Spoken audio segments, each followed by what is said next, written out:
All right. Okay. I understand one.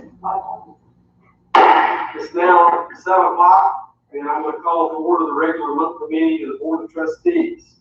First item on our agenda is the invocation and pledge of allegiance, and I'll turn that over to Mr. Keith. Thank you, Mr. Chair. Let's bow our heads in prayer.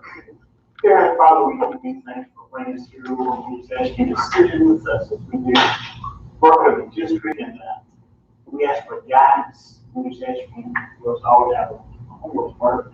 And Lord, we also ask you to be with our community, be with our nation, the government, all the issues that's going on with the coronavirus, Lord. We just ask for strength there. We ask for healing, the vaccine.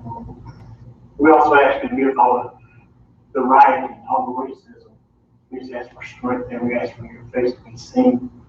And may they all know that you're here, that you're part of our lives, and that you are going to show mercy and love.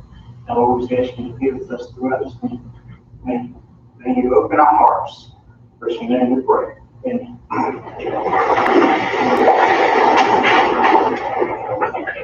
Pledge allegiance to the flag of the United States of America and to the republic for which it stands, one nation, under God, indivisible, with liberty and justice for all.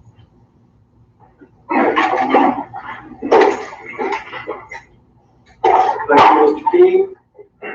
Next up is our consent agenda. Without objection, the consent agenda will stand free. We'll move to public participation period. No one has signed up for public participation. Next is report on honors and accomplishments of students and staff.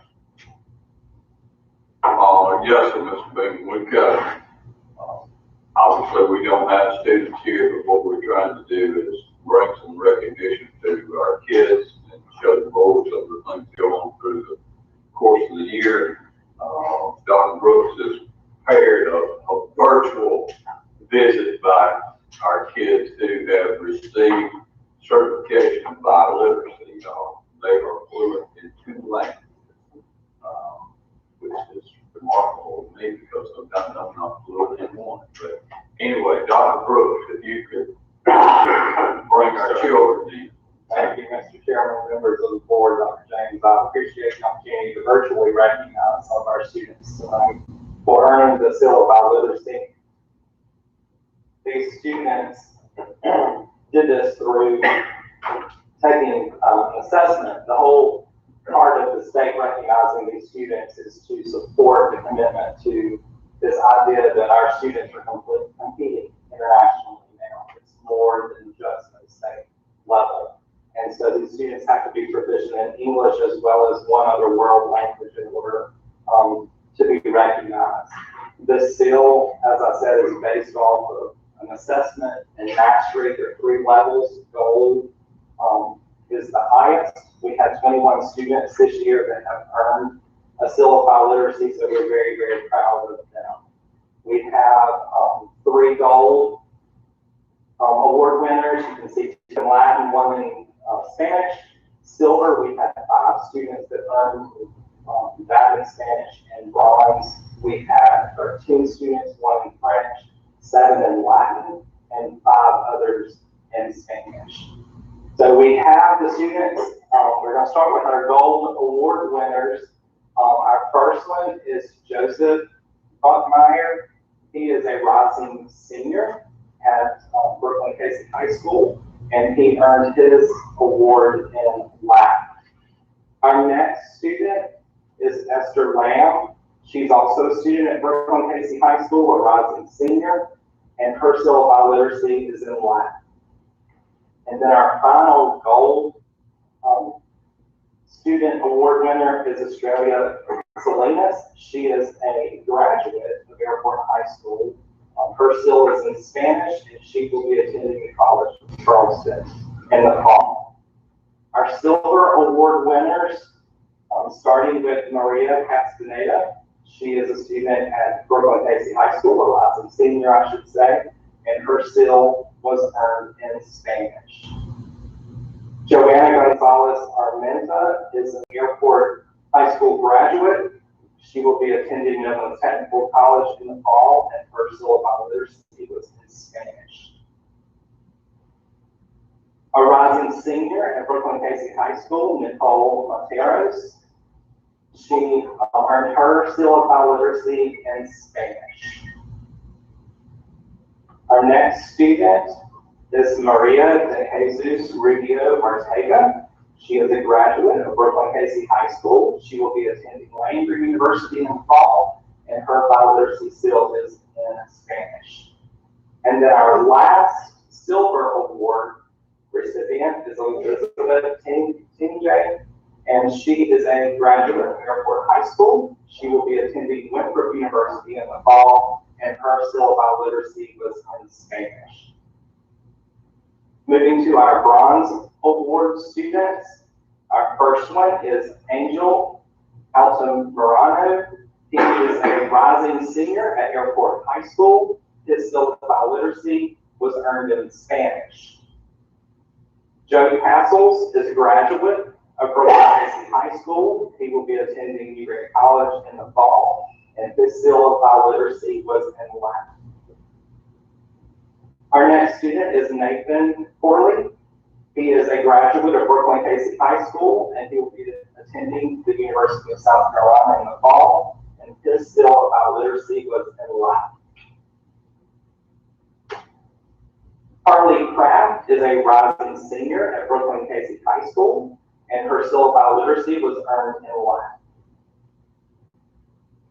Yessie Gonzalez Avila is a graduate of Brooklyn Casey High School. She will be attending either Midland Technical College or Newberry College in the fall, and her syllabi literacy was earned in Spanish.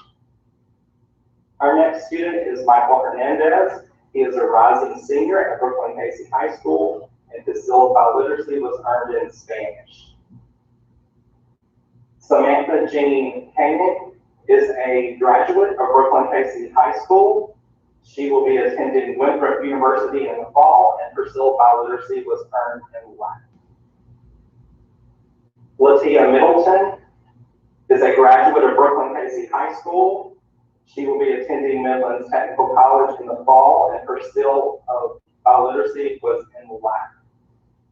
Our next student, Jacob Mixon, is a rising senior at Brooklyn Casey High School, and his syllabi literacy was earned in Latin. Our next student is Sharon McKindy. She is a graduate of Brooklyn Casey High School. She will be attending Midland Technical College in the fall, and her syllabi literacy was earned in French. Evelyn Rodriguez is a rising senior at Brooklyn Casey High School, and her syll was earned in Spanish. Erica Santana is also a rising senior at Brooklyn Casey High School, and her syllabi literacy was earned in Spanish. And our final student in the Bronze Award winner group is Kai Trom, and he is a graduate of Brooklyn Casey High School. He'll be attending Winthrop University in the fall, and his syllabi literacy was in Latin. So we certainly want to congratulate these students on a job well done. I think it speaks very highly of them, and I also think it speaks very highly of our teachers of world language in our district. So that's not a new thing for them to accomplish. So we are very much proud of them. Students, if you're watching this and I mispronounced your name, I'm very sorry for that. So we are very, very proud of you. Thank you, Dr. Brooks. Well, I do have one other report on honor and accomplishment of students and staff. I was advised by the South Carolina Association of School Administrators that Dr. James received last night the Lifetime Achievement Award from SCASA. And so we want to congratulate Dr. James.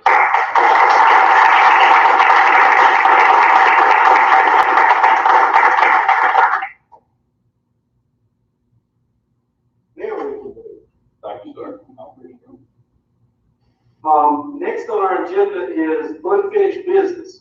We got a second and final reading of the 2021 proposed general fund budget. Mr. Chair, I make a motion that we Accept as recommended the second final reading, the 2021 first general fund budget as produced for us by administration. We have a motion, do I have a second? Second by Mr. King. And I would ask before we vote that one more time for the record that Marty, if you would please state the conditions for the budget or the budget amount and that sort of thing for the record with the millage rate and the budget. Yes, sir. Projected revenue and expenditures for the 2020-2021 general fund budget are $85,773,168, and that is with a millage rate set at 150.72 mils. All right, with that, are there any questions? I have a question for the comment. Okay. I was going to comment. I just want to congratulate the Marty, you with your whole team, and put all this together because you were inundated with requests after requests. We've never had those kinds of requests in all the years I've been on the school board since 2000. Thank you for all that information, and for a well drawn out this budget proposal. Yeah, and I'd like to thank Marty and Dr. James for all the information that you have provided today. I think there are a lot of questions after the first reading. I think that a lot of that is, us doing our due diligence in these uncertain times, but you clearly have gone above and beyond. I appreciate all the information that you provided and how responsive that you both were to all the questions that I personally had and others had as well. So thank you very much. Anyone else? Okay. No other questions? Being none, we have a motion and a second to approve the budget in the amount of $85,773,168 with a millage rate of 150.72. So all those in favor signify by saying aye. Aye. All those opposed, all like sign. Motion carries unanimously. Okay. Next up on our agenda is new business, where the first thing is consideration of first and second reading of revisions to board policy JH, student absences and excuses. Dr. James. Yes, sir. Must have been one of the things that I've been made aware of by our folks who deal with attendance is our board policy allows the student to have up to 10 days to bring excuse. That's created a problem for some kids in the fact that we end up having to do interventions at 3 days, 5 days, 7 days, 9 days, and 11. So basically, if we wait until 10 days, we could have a child that has a perfectly legitimate excuse, but they have fallen into the system of some sort of intervention. Having been a high school principal and a dad, if they haven't brought it in by 3 days, it's probably been in the washing machine or somewhere under the car or whatever, and we still have the opportunity for the interventions that schools and guidance counselors look at it on a case-by-case basis. But I would recommend to the board that we change the number of days from 10 days to 3 days to bring in an excuse, so that we don't inadvertently get a call in the intervention process. Mr. Chair, I make a motion that we approve the recommendation of administration to review first and second reading on revisions to board policy JH regarding student absence and excuses. All right, we have a motion to waive board policy and approve first and second reading on a proposed change that will require that the excuse be provided within 3 days instead of 10. Do I have a second? Okay. Second by Ms. Wood, first. So, now questions. Anybody have any questions? Only one question, I'm sure you don't mind that, Mr. Freeman. Dr. Bill, so I'm for this, but just in light of everything going on, we're probably gonna, I think you may not have it yet, but gonna be getting some guidance from the Department of Ed that wants to see working back up that maybe people are homesick, we don't know why or whatever. My suspicion is, Brian, if State Department follows what they did before. If we have a child that we feel that they may have been exposed to this virus, and they need to be quarantined, those days will be kept. As a matter of fact, we've already prepared for it. Just got his folks earmarked in an area in our school that is absent but COVID, which we suspect is going to be not counted one way or the other. So kids who have been exposed to the virus or kids who are sick because of the virus, we fully expect to stay away. Any other questions? All right, we have a motion and a second to approve the revisions to board policy JH. All those in favor signify by saying aye. Aye. Opposed by the like sign. Motion carries. All right, next up is consideration of demolition of Delmar Street. And I'm going to mention, what we're going to do is walk through follow the lead that we used the last time in approving. There's a number of projects here, and they're all small dollar amounts.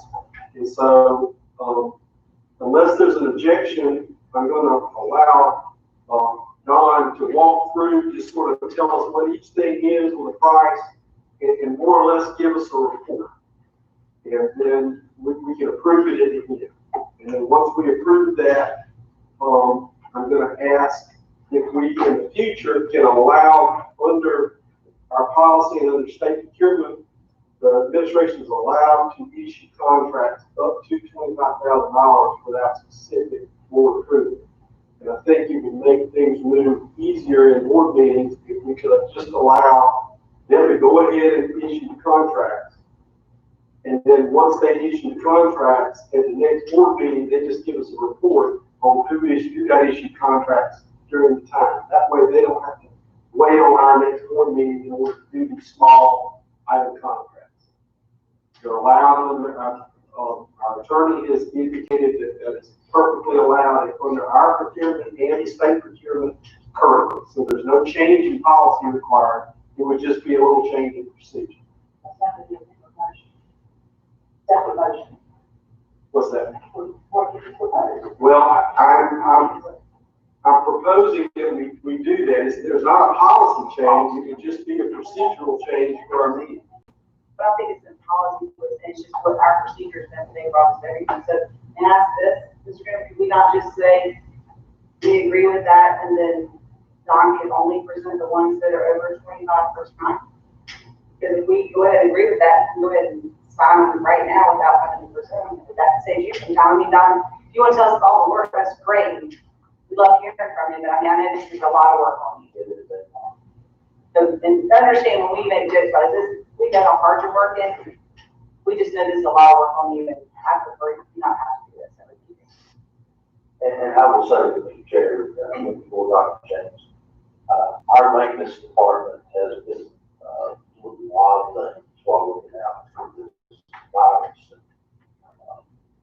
This, having to bring every little detail to the board has really kind of held us up a little bit. And we want to take advantage, and you've given us the opportunity to do that. But there are some times when we would like to go ahead with things. We feel like we have to wait more to get that done. But there are several that I need to give you the numbers on, so I will go through these. Just give them to you. On the demolition of Delmar Street house, what we're going to do there is we're just going to ask two companies that are doing demolition already in our district at Pineview and at Taylor. We're going to ask them to give us a price on the house, demolition of the house. And then we're just going to issue a change order for whichever company gives us the cheapest price to do that. So we create competition. What we're asking is that for a budget of $30,000. Item C, ratification of the airport ROTC shelving, purchase and installation. I think the record reported that last month at $3,500. That needs to be ratified, and even if the money you have in there, since renegotiate even more because it did take as long to install as they thought. So I'm gonna ask that you ratify that in the amount of $13,480. $13,480. On item D, we're looking to install safety glass at all of our reception stations throughout our district. We've already started actually doing that. You notice we had it here. This was the first one. We want to get that one done since we'll come back as soon as possible. But it's going to be a moving target because we're going to have people are going to ask us for plexiglass and various things as we start opening up. So right now, if we were just to put them on the receptionist desk, we're looking at $46,282.99. But again, that's going to be a moving target, and rather than holding our administration up, I'd just like to continue to be able to do that where we need to do it. For instance, counselor's desk that we can make a request to have them put there as students come in, just put something temporarily as significant as what we're putting on the receptionist desk. But we're going to have some requests as people are working with us. On item E and F, we actually are going to combine those, and that's going to be a total of $20,000, and that will be issued to Sheehan Enterprises LLC, and that's for both Northside Middle School Detention Pond and the playground detention pond. Spring down, let's get those cleaned out so that they will become operable again. Item G, consideration of painting 7 classrooms at the Community Education Center. We'd like to award that to Glenn C. Babb Paint Contractors in the amount of $6,442. Item H, which is painting the student service offices at the Community Education Center. Once again, to Glenn C. Babb Paint Contractors in the amount of $2,262. Item I, consideration of purchasing furniture for student services as we're renovating that space over there. Like to purchase that furniture from Berto in the amount of $13,653.20. Item J, consideration of painting the outside awning at the Community Education Center, and that will be using the money that is already there at that school. Again, to Glenn C. Babb Contractors in the amount of $2,497. On item K, it's a misprint in your background information that instead of saying administration percent cost of paint, it should be to remove the asbestos. And we're asking to award that contract to Asbestos and Demolition Incorporated in the amount of $5,500. Item L, painting of 7 classrooms at Newbridge Academy. We'd like to award that contract for 7 classrooms to Glenn C. Babb Contractors in the amount of $6,442. Item M, consideration of purchasing furniture for 7 classrooms at Newbridge Academy. We'd like to get that from Berto in the amount of $34,755.35. Once again, $34,755.35. Item N, consideration of installing 2 mini-split HVAC units at Newbridge Academy. We'd like to award that contract to ASAP Heating and Air in the amount of $8,779. $8,779 ASAP Heating and Air. For item O, painting of the softball press box stairs and doors at Wilson Casey High School. We would like to award that contract to Glenn C. Babb Paint Contractors in the amount of $4,281. Item T, consideration of painting the softball and press box stairs and doors at Airport High School. Once again, we'd like to award that contract to Glenn C. Babb Paint Contractors in the amount of $4,130. Item Q, consideration of replacement of 5 HVAC units at Wood Elementary School. These are rooftop units. We'd like to purchase these from Train in the amount of $24,545, and training for $24,545, and they'll be installed by maintenance. Item R, consideration of 3 gymnasium HVAC units at Pine Ridge Middle School. The rooftop units, we'll need to put that out to bid. We'll have permission to do that, and we'll follow procurement standards on those bids.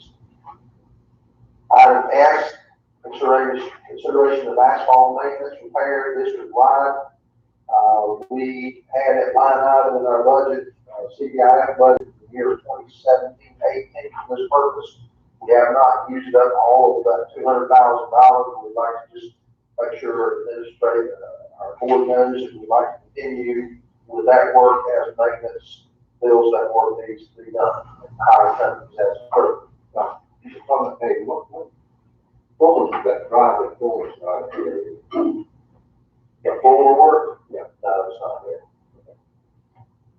We've been having a hard time getting it designed and figuring out what's under there, and we make sure we cover ourselves with payment. We dug out stumps. We had collapsed pipes that were up joint properly. It's been a lot of work trying to figure out what's under there, so we cover ourselves without getting change orders there. Item T, consideration of fence repair replacement district-wide. Once again, in our 2017-18 CPI budget, we have a total of $60,000 in there. And we also have some money in well, that 60 is a combination of what we had 2017-18, 2018-19. And we'd just like to, again, allow maintenance to do fence installation where it's needed, fence repair where it's needed throughout the district. Item U, consideration of acoustical panel installation at 3 areas of the Innovation Center. We have 2 recording studios in the classroom that have a very high ceiling. We'd like to go ahead and award that contract to Bonnets in the amount of $11,255. Also, we'd like to install some acoustical panels at the Springs classroom at the Buzzard Creative Arts Academy.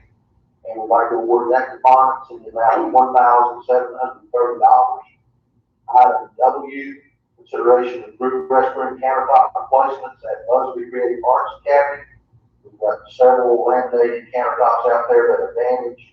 We'd like to award that contract to CTS Commercial Millwork LLC in the amount of $7,655. Item X, consideration of replacing our oldest kilns. We have several that are 20-year-old older, and we have $40,000 in our 2021 CPIF budget. We'd just like to make sure that administration has permission to go ahead and spend that and spend as much as we can in replacing those. I said that wrong. Get as much work as we can for that amount of money. There we go. Consideration of item Y, consideration of purchasing 2 new forklifts. And we have an old one at this time that's in need of replacement, and again, it's in our CPI budget for 2021. We'd like to bid that out and allow banks to go ahead and purchase 2 new forklifts. Also, item Z, consideration of purchasing new scissors lift. The one we have now is old and needs to be replaced. It's not very safe. Again, we'd like to put that one out to bid and be able to purchase that based on our procurement law. And item AA, consideration of roof ladder installation for the middle school, going from the lowest roof onto some of our highest roofs there. We need to have a ladder for the safety of our maintenance guys getting from one roof to the other. We'd like to purchase and install that. Again, following procurement standards. Item BB, consideration of washing tall windows at Casey, Riverbank, and the Innovation Center, Fuller Mills, Springdale, basically everywhere where we have very high glass, if we can't reach it, we'd like to hire a contractor to come in and clean those. And, we'd just like to have, give our maintenance folks permission to dig that out and get done. Item CC, consideration of installing a main entry door A phone intercom at the district office. And again, this goes along with the times that we're in. We were hoping to get by without spending money on that type of thing in this building since we're going to be selling it for 3 years. But we dealt with this COVID-19. We need to be able to talk to folks before we let them in the building. So we'd like to recommend that we award that contract to A3 Communications in the amount of $7,939. With that, Mr. Chair, I conclude my remarks. Okay. Motion to approve all the contracts as recommended by the commissioners. Now, a motion to approve the contract.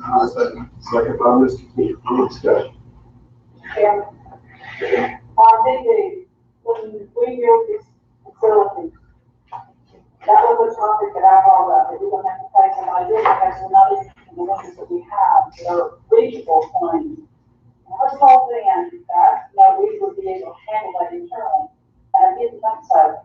So in the future, when we're talking about billing and working with them, we have to consider the overhead and cost of things when we're building, because this is not going to be just this year, it's going to be a continuing, ongoing issue. And everybody wants the windows and wants to be visible, and we've got these schools and documentation and everywhere else. So you have to think when you vote on something about the overhead and the future costs, but that's not going to be achieved. Thank you. Anybody else? Okay, we got a motion and a second. All those in favor, signify by saying aye. Aye. Opposed, Lexington. Motion carries. Now, again, without any objections for the record in the future, what we'll do is the administration's got the authorization to approve contracts at $25,000 or less, and they will just give us a report at the board meeting, and then anything over 25 will proceed just like before.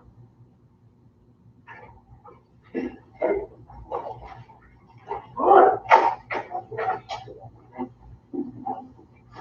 Next is we move to administrative divisional reports, and Mr. Brad, we're good. Yes, sir.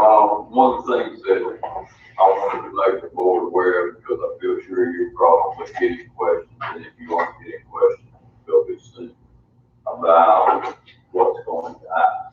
And the reality of it is, I don't know that anybody can give you a real good answer. And we've got good things going on.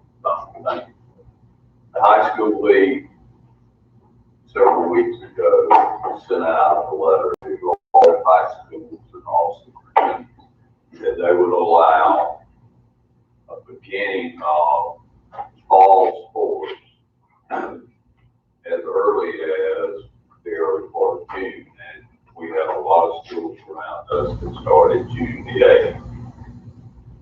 Our schools are going to start June 22nd because of the stipulations. One of the stipulations for the high school league was there had to be academic activities allowed back in school before the athletics begin.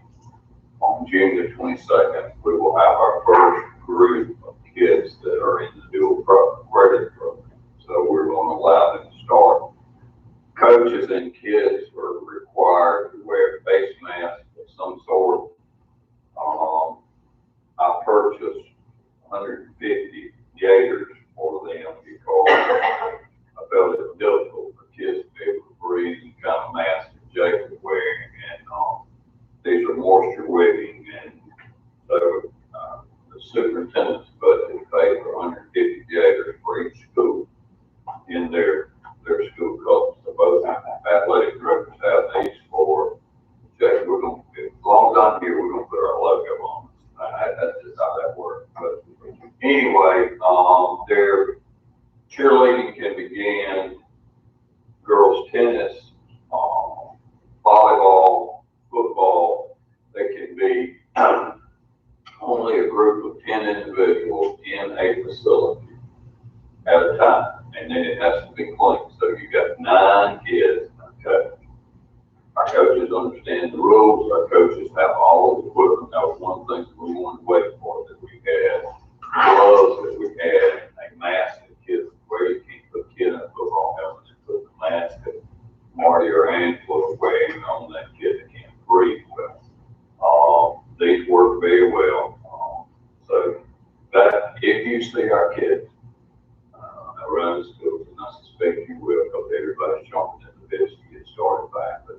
be Monday morning, the 22nd.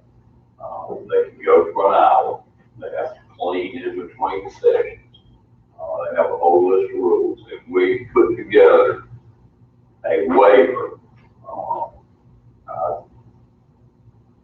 nothing personal to our lawyer, but I did approve of them. Another district had their lawyer draw one up. It cost a lot of money. We wiped it there and they found and we appreciated that. But our ADs have got kids this week, pick those up, sign those and get their parents signed. So we're underway with that.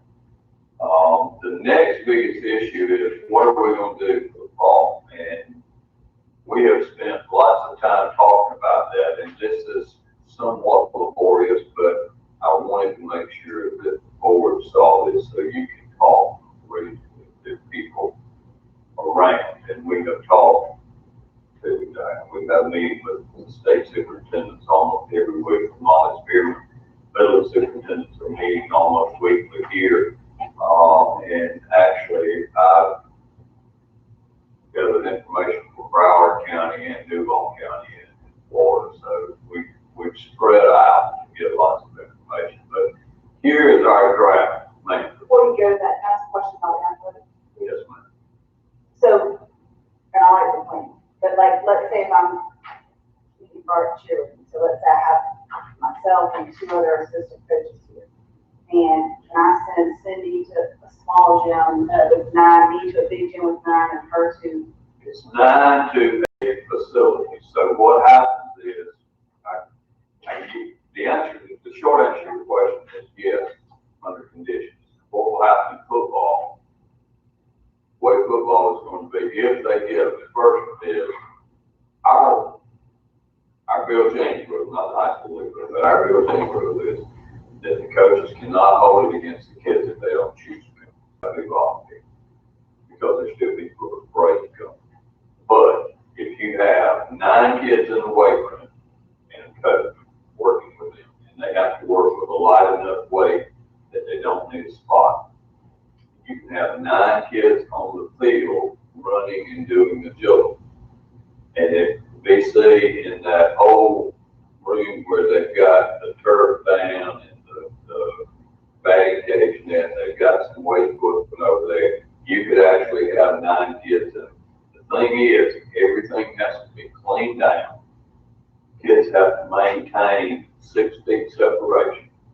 It can't be more than 10 people in the facility. So, Dr. Jackson, in the paper, it stated that like football practice, that you could have 10 on the field, but you cannot have 10 running bleachers.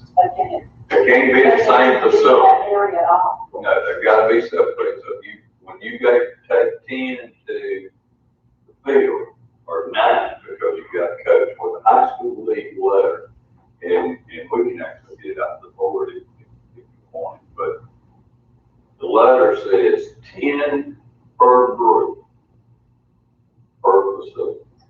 So that's 9 kids and an adult, or 2 adults and 8 kids, but it can't be more than 10.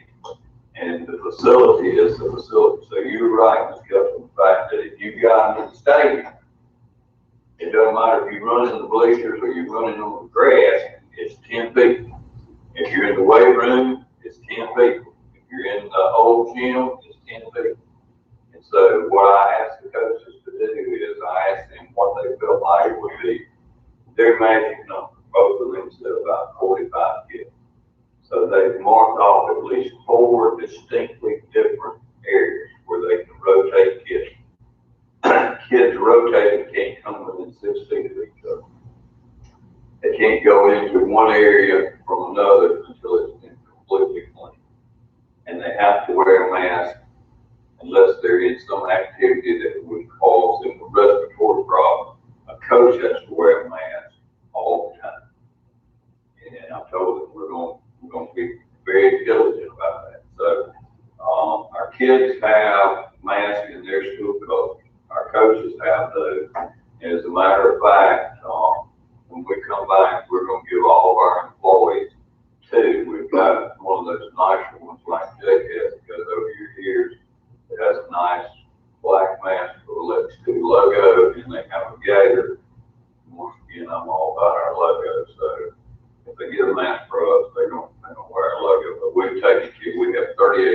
those on site. We've ordered face shields. There's a group that actually the guys graduated Brooklyn Catholic High School, Cloud. I knew his wife, and they live right up from us, and they developed a face shield that flips up. Being products of Lexington too. Jim gave an enormous amount for some that were on the website, and I think we're getting for like 99 cents a shield. So for our special ed kids that may have issues, for people like speech therapists who they have to see their mouth, we're doing different things with that. But we do have an overall plan, and I'll try to get. I couldn't resist the fact that we're. Are they gonna deal with land at, on the 22nd, if there's a lot of it? No, ma'am. No, ma'am. No, ma'am. We can't talk about reopening and dusting the school system. We don't talk about a little math. I thought Mr. Baker might get a little bit excited. I know what that symbol means. I thought he might get a little excited when we put that. Dixon's been gone and glad to hear about this little slide, and they begged me not to put it in there, but I couldn't put it in. So, hey, the vitality of our options starting back is basically how feasible is it, how practical is it that we can come back, and that's the sum of a lot of different things. What are our federal, state, household constraints that are out there? I mean, are we in that 14-day count term? What phase are we in from the federal system? What's the trajectory of the COVID virus? Is it going up? Is it going down? Social distancing from the state. We're still in South Carolina. We're still under an emergency situation here. Revenue, stimulus, mandates, employment funding from the school system, things like child care, scheduling, all those things are going to be constraints on the system. So that's that's actually the starting point for how feasible is it for us to start the school, and how practical is it? Can we meet all of those different pieces of the system? The concerns of parents and teachers basically is the same concern everybody has. How concerned are you about COVID-19? Do you feel that we can give you social distancing? What's the health status in your household? Is someone there sick? Is there someone that is fragile? You know, those are things that we have to look at. Do we have teachers who are expecting? Do we have teachers with young babies? Do we have situations out there that's going to make a concern for parents and teachers and staff as we try to come back? And then ultimately, what's our level of tolerance for risk? That comes down to a lot of fear. Some of it is the fear of catching the virus, but some of it's worse than that. What's the fear that you're going to lose your insurance, or the fear of loss of income, or the ability or the availability of testing? After talking to the Wood, I don't know that I won't be tested.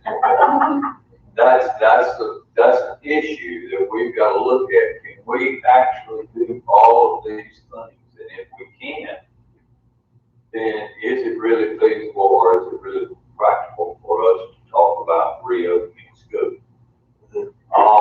When we do, it's a continuum because we've been out of school since March the 13th, and that series of blocks there could just as easily been represented as a circle.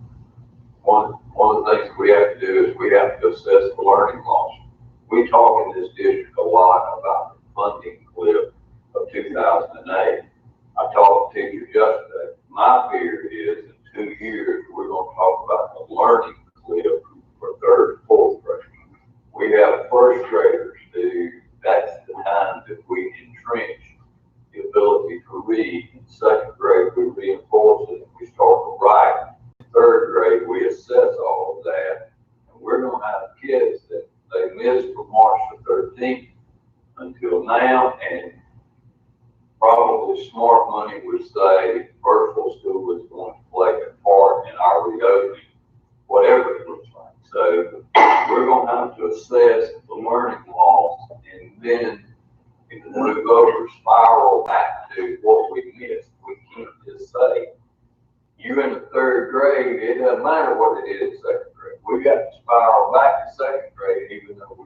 third grade and catch up. And then we've got kids who are gonna come in here, and we're gonna have adults who come in here with social and emotional needs and issues, learning gaps. And at some point in time, testing will resume in South Carolina. We're gonna have to use the grade level standard. And at some point in time, we're gonna say we're caught up, and learning's got to accelerate because we can't remain static. So all of that's gotta go on virtually at one time, and you will have kids that are all over that continuum. And the bad thing is we'll have adults all over that continuum at the same time. So we, as the board and the administration, we've got to make sure that we keep folks focused on that. Not get frustrated over the fact that we've got to keep assessing learning and we've got to keep spiraling back to it, not overly worked up because we've got to address social and emotional needs, but pull together as an administration and board if we're going to come out of this in this district won't face a learning cliff, which in my mind is much worse than a funding cliff. Here are our objectives. We want a comprehensive plan that addresses operational and instructional considerations that are necessary to oversee. We want to know what we're doing. We don't have any opportunity to get this wrong. We want to incorporate our research and our best practices and align that with what state, federal, whomever leaders and decision makers are doing. And that's CDC, DHEC, Accelerate Ed, the State Department, whomever we can find that can give us good information. That's what we want, so we get this exactly right. Collecting feedback and analysis, we've got a survey out there now. We're getting information back. Earlier today, there were about 1,400 responses already on there, so we're getting some good communication. And then lastly, it's got to be multifaceted. I'm a telephone guy and sometimes an email guy and occasionally a texting guy, but I'm also an antiquated guy. We've got to get it out there with Facebook and Twitter and all the social media at Dawn's disposal and all the social media at the school's disposal so that folks know what we're thinking and what we're planning because we're dealing with their children. Reopening considerations, there's a lot of things that we've got to think about to reopen. We have to take into consideration and implement everything that the CDC has set out there. That's a non-negotiable. We've got to look at transportation. That's a major thing. I've already had Tony divide our district in two. And that's for several reasons. One is the fact that our maximum capacity on our buses is going to be 50% of the capacity. The other piece of it is, one of the things that I'm going to propose to you is a hybrid type of schedule where we will need all of our kids divided geographically into two groups so that if Bill and I live in the same household, but he's at the elementary school and I'm at the middle school, we aren't in different groups. So Tony and the bus folks out there have divided our entire district, regardless of whether you ride the bus or you don't ride the bus, into the two distinct groups. We're putting together the bus stops, the route description that's written, has on red exactly where it stops, which school, and we'll be posting that. But transportation is a major part of making this work. Facilities. How do we keep them clean? How do we monitor them? How do we do the things we need to do? School activities, what's allowable, what isn't allowed. Right now, it's pretty straightforward. We don't do much at all.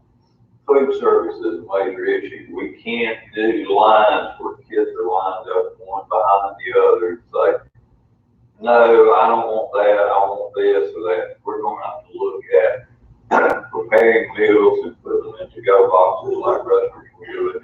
You give a kid a box, you've got to separate the areas. And so food service is a big part of that. How do we staff? What our numbers look like? The Brennan sent us all some some information on cleanliness and custodial care. I can tell you right now, I started talking to Nick McCarter with the vendor back in February. We talked to them all in March, and then after we closed in March, and Don and I have been in constant contact with them, just ordering what we need in terms of mechanical equipment for cleaning, but that takes more people. If we're gonna fog each restroom after a class change, that's the custodian that's gotta be in there. We're gonna fog those buildings twice a day, that's people that have to be in there. So staffing is a lot of it. Mental and emotional well-being, we've hired two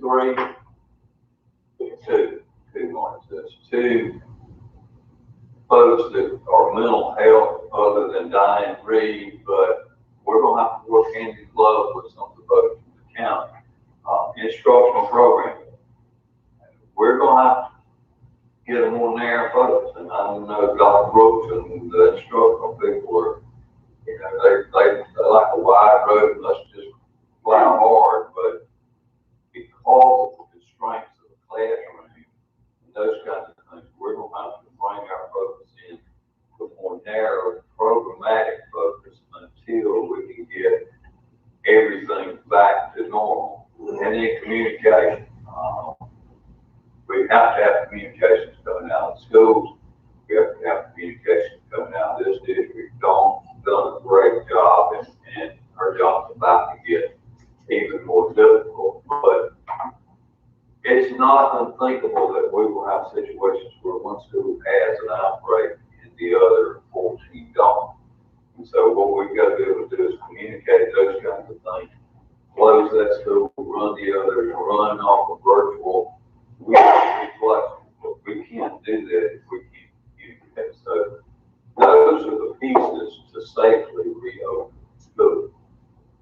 This chart right here is just kind of a timeline. We're somewhere, if you look at the bottom of it, we're somewhere in that analyzing meeting. We're about to start validating point of view, and we're trying to match it up with months of the year, figure out where we really are. But you know, we started talking about what does the reopening plan look like, getting active participation from State Department meetings, Midland superintendents, talking to our principals, surveying the stakeholders. The principals were asked to get their core teachers and school improvement council members together in groups of 10 or less to start talking about what does a safe, healthy school look like in this time for them. What would you do to bring kids in or out, and how do you do that? So that's going on. We're starting to develop the initial plan. We're getting some feedback on. I'm hoping we get a lot of feedback on this draft plan in a little bit. Gradual phase in is starting, and the fact that we're getting summer activities and athletics. The schools and departments are looking at their mitigation measures. Committees to the right, the last two things, scaling it up and monitoring will be that's when we know, because that's when we start school back. School is underway, and we've gone from 10 on a group to we've got school. So we've got to be prepared for that, and that's a busy slide, but if you take a little time, and we can do this if you want. I didn't print it because I didn't want to overwhelm you with paper, but that's kind of the things that we're thinking about before we start talking about a concrete plan. We're working with the State Department, the local health officials. Dixon talked to some folks about band equipment and all. I had a respiratory doctor today about, can you sing in class and can you play instruments that have reeds and that sort of thing. So we're staying in touch with the local community and DEC and CDC and those kinds of things to figure out what can we do safely. This is a map pulled today. In Lexington County, there's 1,254 confirmed cases.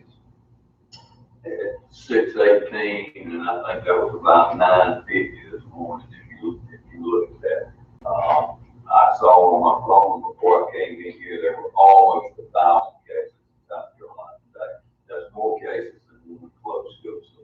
not gone away. This is the CDC chart that you all have seen before. Basically, it's just a flow chart. If you don't meet all the conditions on the right, if you can't safely do those things, you don't open it, and then you just work your way through the chart. And again, I know that's small, but that's on the CDC website. We will give you this program if you'd like. Transportation, just to give you an idea, this came from the State Department. It's alternating seats. We have high-back buses, which makes that a little bit better for us because they deem that that's a shield between kids. So basically, we have one child on one seat, two separated. The seats are designed for 3 kids, so you got 2 separated and one behind them. We work through that. So basically, we operate at 50% capacity on those buses. Special ed buses still at 50% capacity, which puts us under 10 kids per bus if we leave room for wheelchair accessibility on those. That's going to cause us a logistical issue. We're having to look at start time and ending time adjustments to make sure that we get kids to school on time and make sure that we get kids divided into groups because it's going to take twice the number of routes, it's going to take twice the fuel, and twice the drive. Guidelines are the same as they are with everybody else. Social distancing, we've got to keep kids 6 feet apart. That's going to be difficult at best. Restrict visitors into buildings, not have volunteers, we've got to limit our activities, not involve external groups that would infringe upon that 6 feet. We have to be vigilant at the school level and making certain that we follow the CDC guidelines. Are we going to have to take temperatures at the bus list? So far, we have not been told that we would have to take individual kids' temperature. What we have is a plan for reaching out to parents and saying, will you monitor, kind of like if you have any temperature at all, rather than send your child, give us a call. The day will be forgiven if we have to check it. CDC has not recommended that, but in case we do, Marty has already been buying digital thermometers that look like guns and gym pads too. And so, in fact, Don looked at cameras that read your temperature as you walk into the building. But we're gearing up for that, Mr. Bingham. It's not a requirement right now, but we're thinking about if you had to do it, what's the best way? Now, part of our issue is we've got 8,700 kids in the school ended. We had about 5,800 of those 8,700 ride the bus. And as all of you know, everybody in this room has been in education a long time. When you have a bad economy, mama's not going to give a 15-year-old a car or few more kids to ride the bus as the economy goes down. So the bus situation is going to be a difficult one. We're asking that everybody in school monitors if individuals look sick. We send them to the nurse. We've upgraded the nursing facilities and the equipment that the nurse has. We've got a little bit of insight. Marty's daughter is a nurse that deals with the COVID floor. So Mr. Hinton, and that satchel that he carries around, I do pick him. He's got about 8,700 masks, respirators. I think he has a virus. Some kind of thing.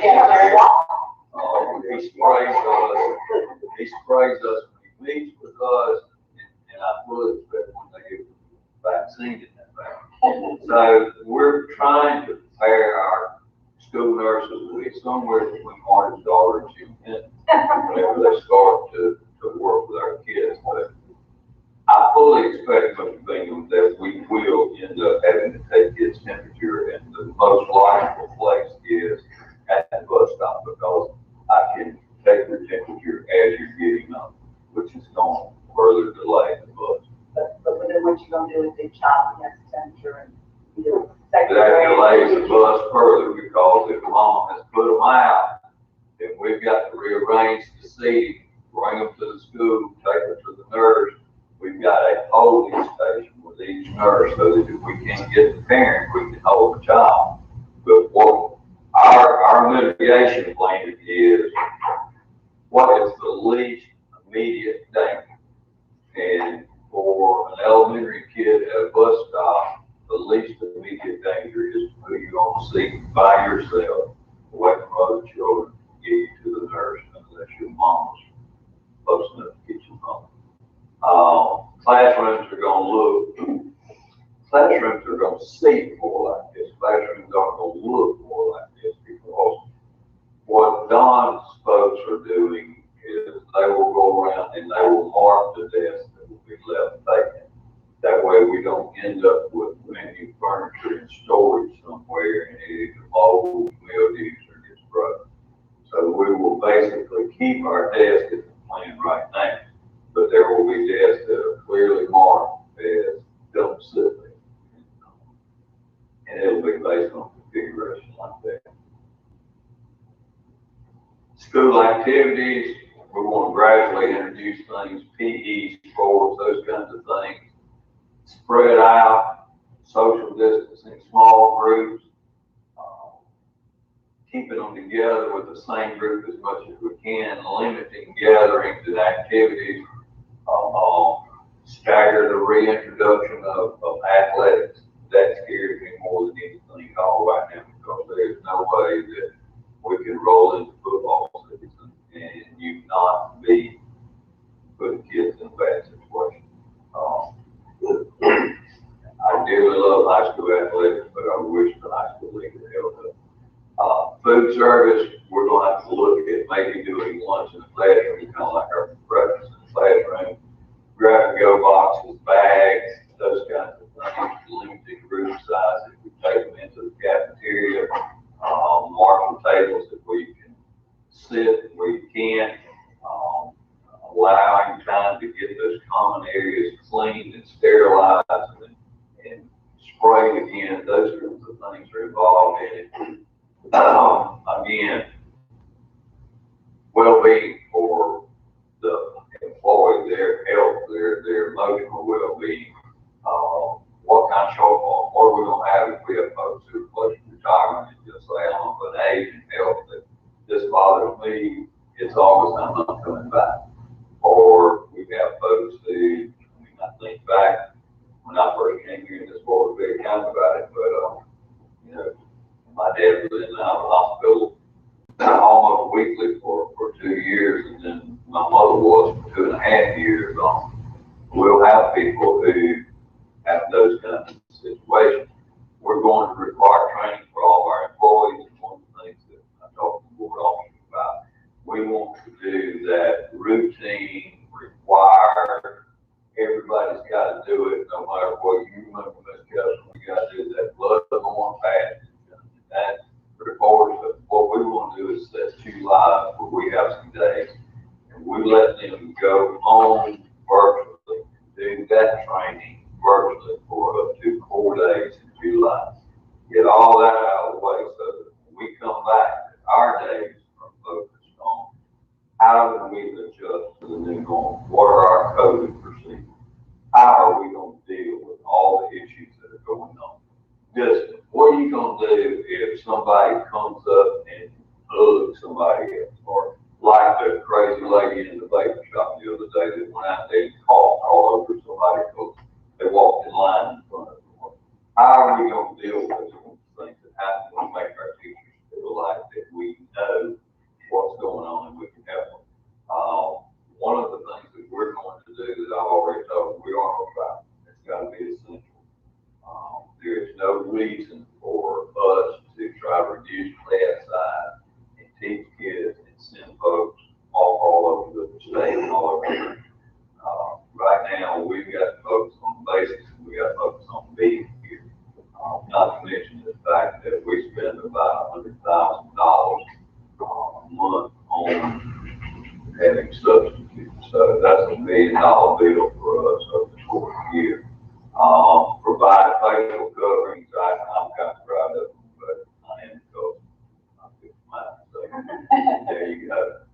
Emotional well-being considerations, surveys, self-care, tier 1, we're supporting everybody, school counseling, mental health services, a gradual transition from home-based work to Kids aren't gonna come back in the same way they were. It's not gonna be, we're gonna sit down at the desk and we're gonna do all our work. We've got to have some flexibility, some patience and all that. And then lessons that will include things like grief and stress and trauma that's associated with it. It will be an emotional thing to come back.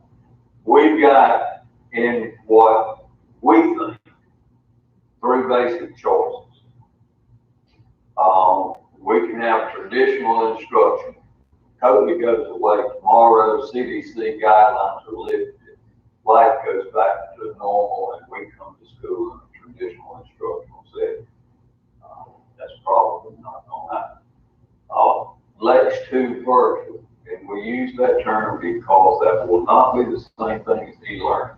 E-learning, we were fortunate. We were ahead of most of the districts, or most other districts, and did a grand job in getting that off the ground. David and his folks get the equipment. We did a great job, but that job was designed for teaching 1, 2, 3 days. Short term is make up. What we've got to go to is true virtual learning.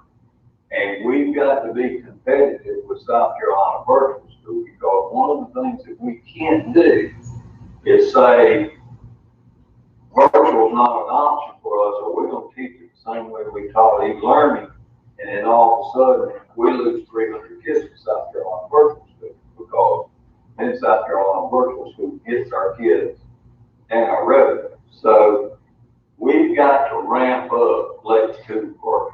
It's going to be full time, it's going to be online, and I think we've got a good plan. We've got a hybrid model, and you know I am about numbers.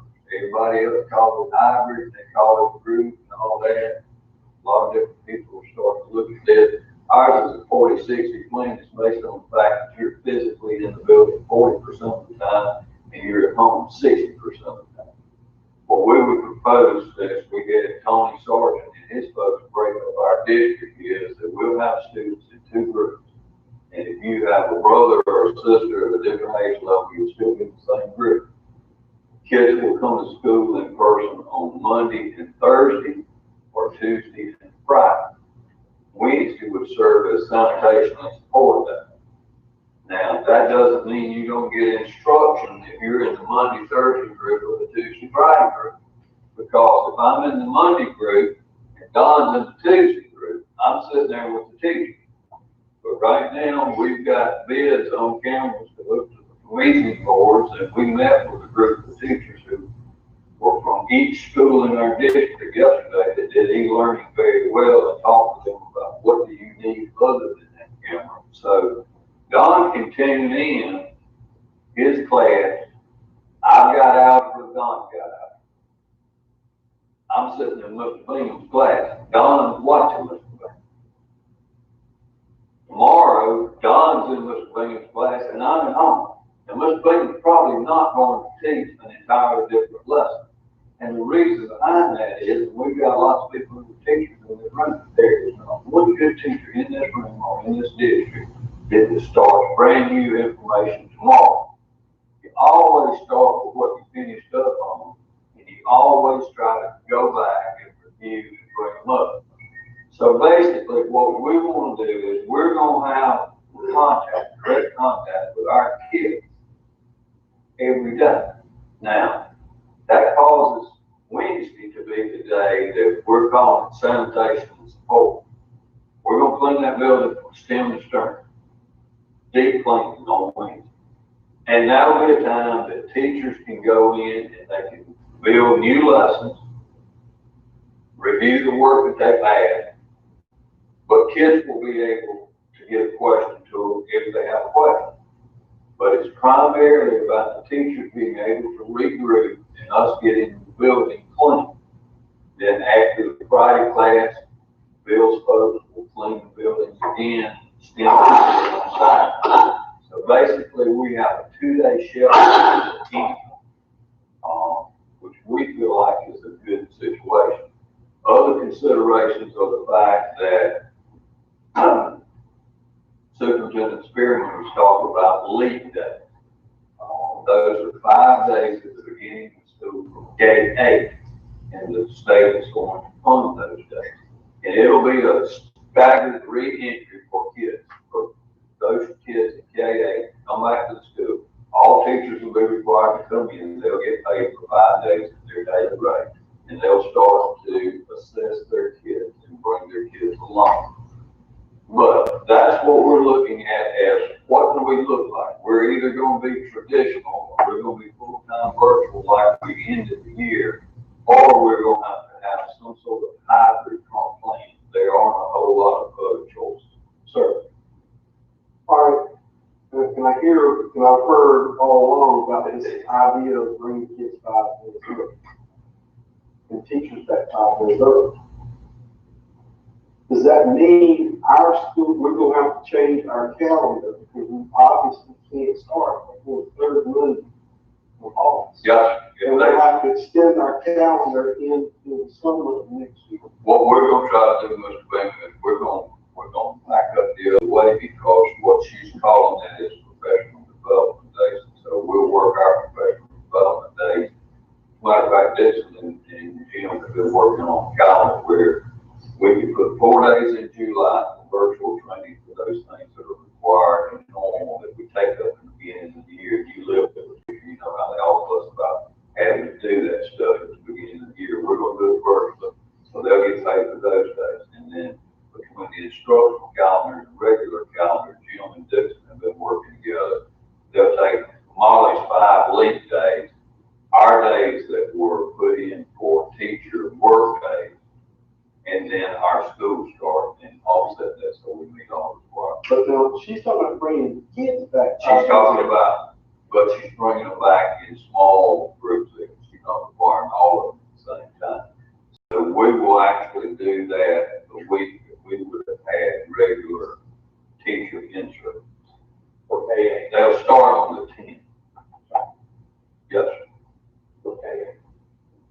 And I'm assuming that she's gonna get the waiver from the General Assembly since they're funding it and she's mandated. But she's We're right not under. gonna know any of that for at least next Till, week. yes, When yes. the General Assembly Comes goes back, that's right. That's what we're hearing, and they're 5 days.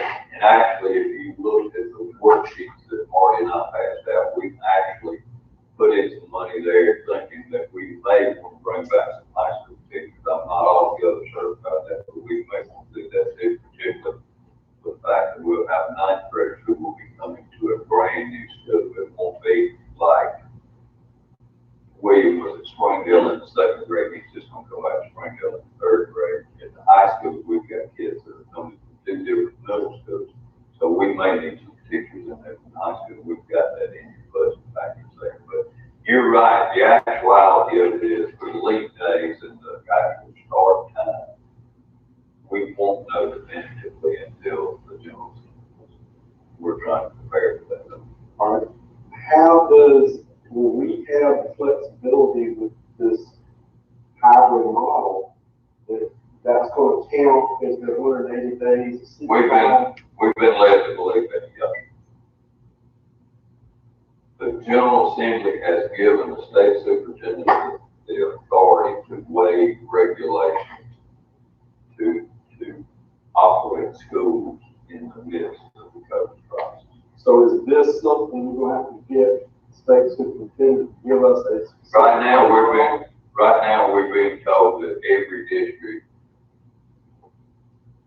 needs to be working on their individualized plan.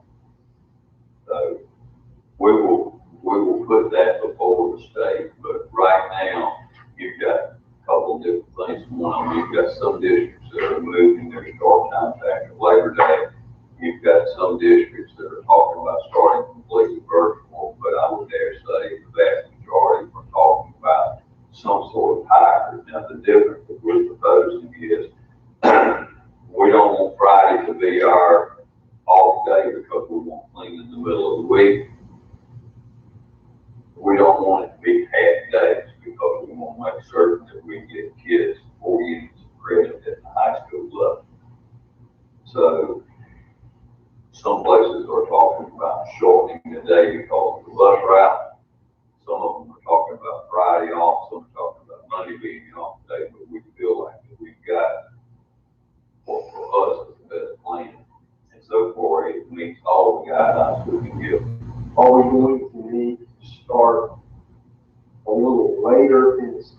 day, we have to run to. At the high school level, Tony has given. Or you say, I mean, you said like multiple bus routes, like the elementary school, one elementary school, you might have 2 rounds. What we're gonna do, we're gonna run the elementary route. When the bus drivers report in the morning to the bus line, every bus driver, when they stop at the school, they'll be stopping at the elementary school. Every elementary kid in the student first and drop them off. And then they'll run the middle school route, and then they'll run the high school route last. And the rationale behind that is Tony knows that with all of the buses, and we got 3 extra buses this year, so that's gonna help us with that. But he knows that he can get all the elementary kids back to the school if we start the school day, let them in the building at 5 minutes to 7. He can have them all there by then. Runs the middle school route, you can have all the middle schoolers back by 8 o'clock. And then what we'll do is we'll have to start high school late, because they will probably run close to 9 o'clock, start high school and get out somewhere about 3:45. But we haven't got quite that deep. But right now our plan is we run all the elementary route, get them run all the middle school and high school route. So are the kids having to be at the bus stop any earlier than they have to? The elementary kids, yes. I mean, that is awfully early for the elementary kids. I mean, if we got to do, I suggest we look at something and not making the kids out any earlier than they are. And you're right, I mean, it's an awful thing, because we have kids that are standing in the dark. There's no question about it. And that's where we I are. mean, because if you're only building 7:05, that means they're at the bus stop at 6 o'clock. That's early for an elementary kid. Okay, Kindergarten or first grade to be out there. Yeah. so, I want to make sure that this is. I'm when you split the hybrid, the 40/60, that's K4 through 12, right? Okay, the days that the children aren't there, they're home. They're home. What about parents that work? You know, but we talked about every bit of that, and, you know, what we can recommend to you is what we can control. And there is no way for us to put 86 kids in classrooms and maintain the social distancing and maintain the requirements that are out there. And child care is one. I'm going to show you a slide about the constraints, and I showed you that summation of what it takes to start child care. I don't know, because there are going to be households where our household, we had 1 child. I didn't have a high schooler to take care of an elementary. That's going to be an issue. No matter what we do. I know, but, and I understand what you're saying, but seriously, these families that have one in kindergarten and one in the 2nd and one in the 4th grade, and they're the only means of support, and they're single parent, where do they put their kids on their off days when they have to work? I don't know the answer for that. And I know understand. that is a tremendous amount of people, Dr. Dennis. I've been But we have to have an that. answer for that. I mean, there's not daycares in our area. And there's no way they can afford it. If you're used to our children being at our schools Monday through Friday, and they're paying after school care, Well, people have to work, Well, they have to go back and work. I understand that, and I wish it was.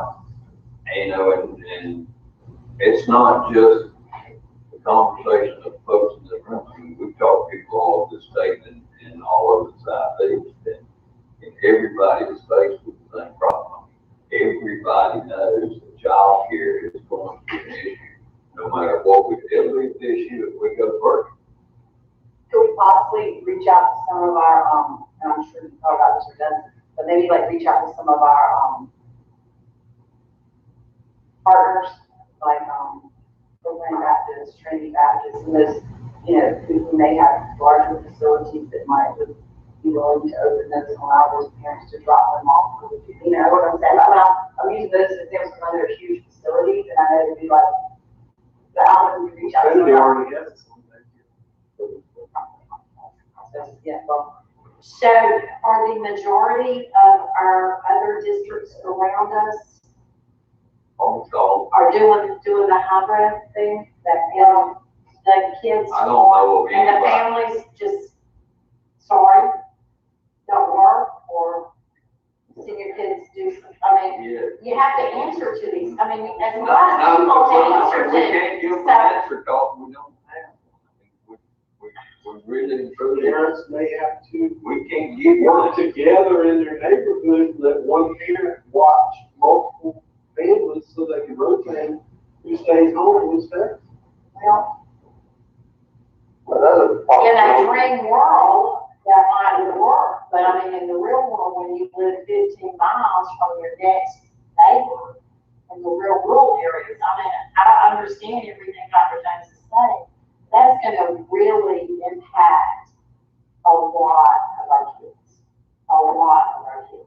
I think the hybrid, you know, when you're talking ninth grade up, as the old saying, door latch kids, I understand that perfectly. That's not gonna, that's gonna work perfect. But when you have single parents with 4 or 5 children, they have to work 7 to 3 or 7 to 5 or 8:30 to 5:30 Monday through Friday, or they're gonna be told sorry, and unemployment's not gonna be an option. I mean, what do they do with their kids? And I don't know that anybody can answer that question, but I don't. So I know and I we don't understand have that. classrooms, we don't have classrooms facilities such that we can put a full classroom of children together and meet all of the guidelines that we. There's not like where you could do half days and the other half be spread out. I mean, I'm just asking. Oh, Auditorium. I'll take any advice you got, cause I've labored over I mean, this. you have a tremendous amount, you know, if you are a 2-parent family, you know, that's one thing. Somebody has to make a decision. I'm not gonna work, we gotta cut back, we gotta do what we gotta do. But you have a lot of people who are single parents, and this is going to devastate them. I'm just, it's the truth, it's the fact. And, you know, maybe I'm just asking, could y'all consider or talk? I mean, somebody has to accept that. That's with not just our district. That's districts all over the state, especially low income districts. I mean, you're gonna impact a lot of kids. They're just gonna say, I don't know what to do. What am I gonna do? because we have talked about it, and half days is one of the options we're talking about. Part of the problem that you get into there is teachers, you only got so many teachers. You can only have those teachers work so many hours. And Don, I understand that. I do. I'm not talking about teachers. I'm just saying, but if you did half, you teach half the day, and then that other half goes and they have their lunch and you have support staff in the cafeteria or gyms or something. It's just gonna impact a lot of kids. A lot of kids from K4 through K8. And there are gonna be a lot of people that they're gonna feel like we overlooked their children. Because single parents can't divide in half. I was raised by a single parent, I understand what Me you're talking too. about. So I totally And I understand. understand the fact, you know, we couldn't afford to go to childcare or anything like that, but that's another option that, you know, if we, obviously, the sooner we make a decision, the sooner childcare is gonna adjust. And they're gonna have to adjust because we spent from March the 13th until we still have to come back to school. And I understand that, and I've labored over this about as much as anything I've done since I've been here because I don't have a good answer. And I know exactly, I mean, Don was over here and I know exactly what you're talking about.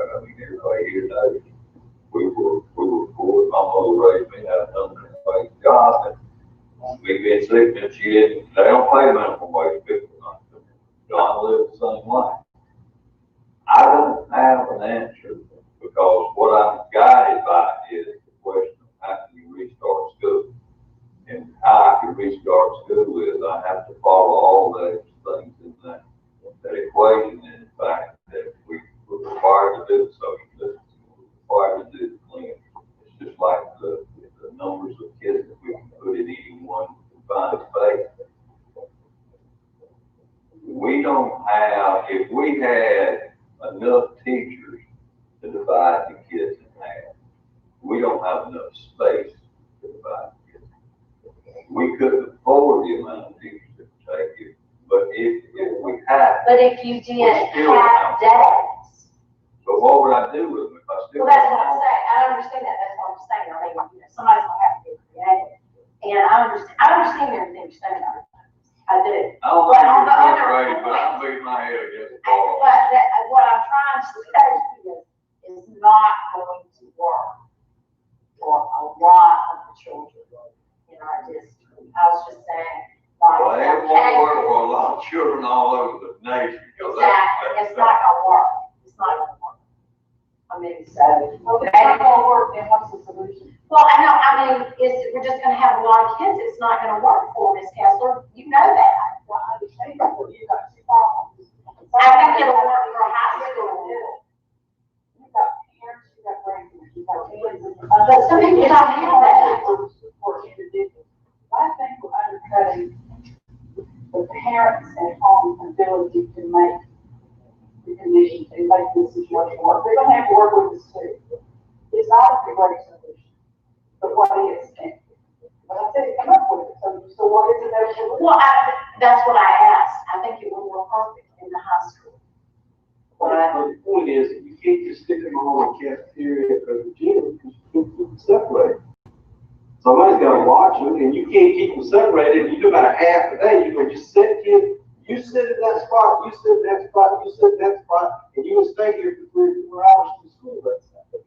That ain't gonna work either. Get back on.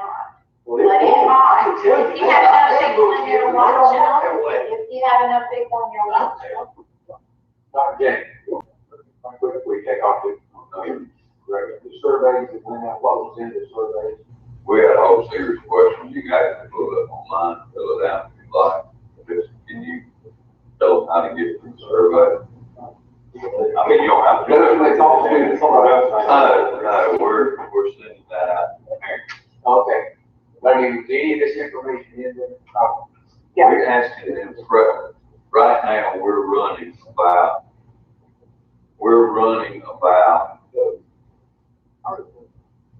even 25%, give or take, a small standard deviation of, I don't feel at all comfortable sending my kids back. I feel like taking them back tomorrow. I don't care what y'all do.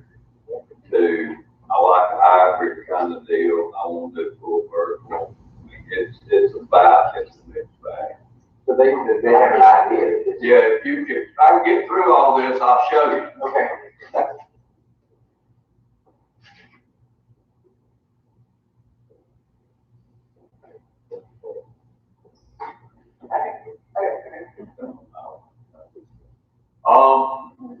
This is what we propose that it would look like. And again, this is a draft. You have one group that's half the student population, they'll meet on Monday, Tuesday, they're virtual, Wednesday, sanitation support, Thursday, regular class, Friday, virtual. The second group, virtual, regular class, sanitation support, virtual, regular class. We'll make accommodations. There's some kids that are gonna have to be every day. For instance, you've got kids who are self-contained special ed kids. We've got to get those hours in. That's federal law. We don't have any choice about it. We've got kids at the Innovation Center that DHEC is not gonna let up on the number of hours that those girls have to cosmetology. Middle Tech's not gonna let up on the hours that the kids have to have in welding to move in there. The kids at the early college program, they got to be there to do the college work. So this is a umbrella, and under this umbrella, there are different groups of kids out there that quite possibly will be doing different things. E-learning, it's got to get better. It can't be e-learning. We've got to make sure that we do more training with our teachers, that we've got good platforms, that we've got standardized guidelines. We have some teachers who did an outstanding job, and everybody needs to. We've got to have support staff that can help those folks. We have teachers that are like me.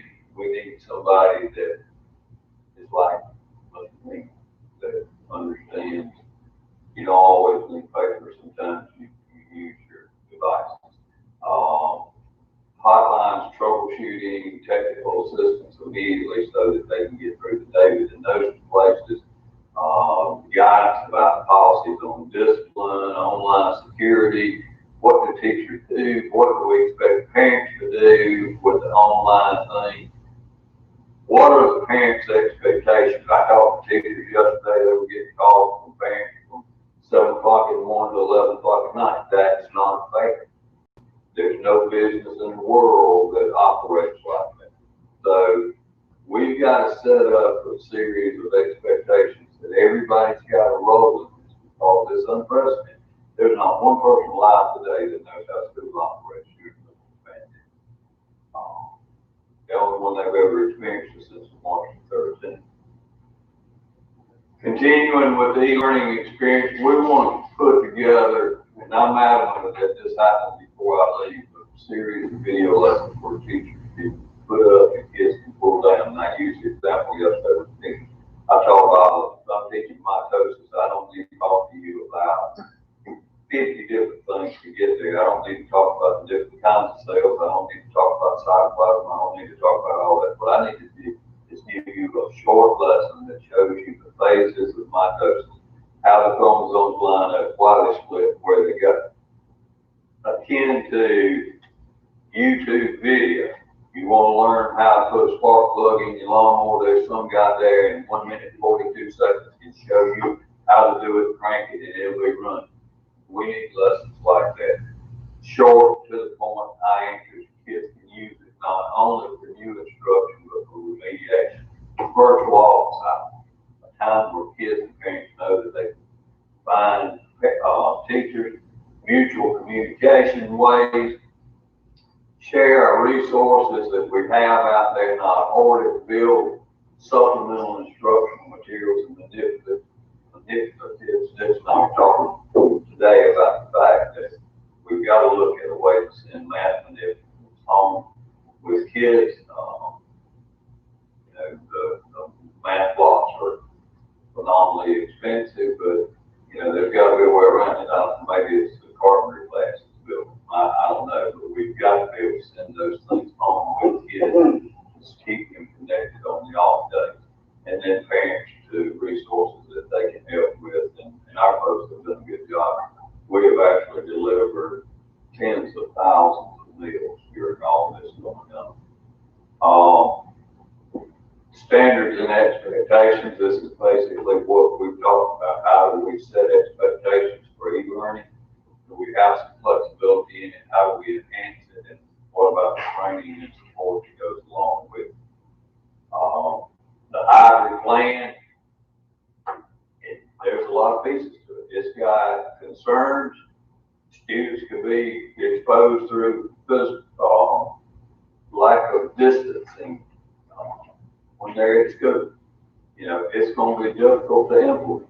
It's going to be hard to keep little kids separated. The more of them that are there, the harder it is. That's a concern. Risk about the viability of the option. There's going to be a quality of learning that, it may not be what it was. Student contact in the classroom is going to be limited. They're going to be constrained. Parent involvement, flexibility, child care. We've talked about child. How do you deal with it? It's easier though to implement than having double sessions, where people bring in kids in the morning, take them home at lunch, bring in another group of kids. You're running the buses virtually twice as much, and you're bypassing kids. like in their school day, the logistics of teaching, learning, their health and well-being, field trips and the enrichments, the things that have been regular school, it's not gonna be the same. There's gotta be flexibility to address childcare. I don't have an answer to that. Kids will be home 60% of the time with this plan, but they're gonna be home 60% of the time with any place that I've talked to, or 100% in a virtual situation. And either way, that's a logistical issue. Teaching and learning, we gotta have kids improving their engagement. When they're there, we've got to maximize what they do. Field trips and enrichment, it's gonna be in school presence. They're not gonna take kids to care to the function patch, to whatever, it ain't gonna happen. Greater contact, that's gonna allow for an issue with health and well-being. So we try to think about everything we're doing on what are the concerns, what are the risks, what are our constraints. Then when we look at it from the kid is, what's the logistics? How's it gonna help their health and well-being? How does it help their enrichment that the kid would have at school? And basically teach them and learn. 100% virtual, we mark part of that in red because the red says that's a high risk. If we look at 100% virtual day, we've already addressed the logistics. We've got things in place. Cost of the internet service may be a long-term issue, but I just got an email I forwarded to Marty that there's a proposal for the state payment for Wi-Fi. But part of what we've got in the budget that we have here is buying Wi-Fi for kids that don't have access. So we feel pretty good about the green areas. If you look at the health and well-being, we're going to be limited virtually. How much help and support can you get? It's a bad world. Kids get hurt at home. If teachers aren't looking at them, the fact that they're a first responder reporter makes no difference. You aren't seeing kids. The situation at home may be tough. It may not be lunch. It may not be lots of things. So the health and well-being in virtual school is going to be not as great for kids. You get over to the red, that's much more concern for us. It's going to be difficult to track when kids are falling behind. If you've been in the classroom, you've been in the classroom, it's hard sometimes to track kids when you're watching them every day, much less whenever you don't ever see them. And then to engage them, make sure they're online doing their work rather than the fact that they're doing something else. That's got you playing like a TV program. Those are red challenges, field trips and enrichment. It doesn't have to work. And then the option, vitality of that option. Our concerns are you're limiting classroom exposure. You got deep concerns over the quality of learning. It's hard for parents and kids with special needs. That's a high risk. And then there's a high need for parent involvement. It's a virtual option because they're home all day, every day, and they're getting that strictly through the computer, and that requires an adult parent. Job flexibility is not something everybody has. Child care options, which was right, not everybody has. I don't have an answer for it, but I know that those are issues, and the more we move away from kids being in the building, the more those issues turn red instead of green. We're looking at phases. This is kind of where we are. We want to get the message out. We put out a survey. We're in that research input dialogue kind of deal. We put out a survey. We're starting to look at it, modify our crisis protocol, how we do things, reopen, put things on the website, decisions on what is our standard operating procedure. We don't have one. This is a draft, and this is a whole bunch of hours of saying that won't work, and this will work, and maybe, and I hope, and let's stop and pray, and all kinds of things. Getting feedback, and then consistent communication. Folks have got to know what it is that we're thinking about, where we're going. Implementing it, school leadership's got to talk consistency. It's got gotta be the same school to school to school. You can't have, because we can talk about kids in different grades. You can't have a kid in the third grade in one school, the seventh grade in another school, 10th grade in high school, and they're getting different messages from different schools. Everybody's got to speak the same language. And then we got to monitor it. All the schools are linked to Class Dojo and Remind, the website updates, and got to go to all the social media outlets, not just that one. And David and his folks, and Duke and their folks, analyzing the different platforms that we put all of that on. The response plan, this right here is a CDC website. It's a flow chart that gives you the steps that you about if there is COVID outbreaks in your school and if it spreads through the community. We'll get it. That's on the CDC website, and we'll give you the slide. Mr. Summers, this is right now as of right before the board meeting. This is part of our survey. On the left-hand side, the blue is I'm very comfortable with my child attending school. 19.1% says that right before it comes in. The red is I'm comfortable with my child, somewhat comfortable with them attending. The orange, I'm somewhat uncomfortable, and then 28% says I'm not comfortable at all with my child attending school. So that's one of the things that we're at. What do you feel about regular face-to-face instruction with social distancing? 36.9% felt good about that. All at home, all virtual, 26.7%. And then 36.4% will say they would prefer their child to be in some kind of blended situation. In essence, a 40-60 plan. So right now, those are what we see as our choices. We can either be there face to face, we can be at home completely virtual, or we can blend the two. And the surveys are still up, and we've got, right before we came in here, just an upgrade distance. At that point, there were 1,405 answers on that. Our conclusions, we can't make any decisions from mid to late July because we don't know. The governor may end up saying there's such a rise in COVID that we can't start back in any way other than a virtual situation. We're under a state of emergency in South Carolina now, so we don't know and we can't make it. Whatever we do in reopening, there are going to be trade-offs. I mean, there is no perfect answer. There is no answer that you don't trade one thing for another. It's just what's the best answer. Regardless, if the governor says that COVID is cured, if we can start back with more e-learning, let's do virtuals to improve.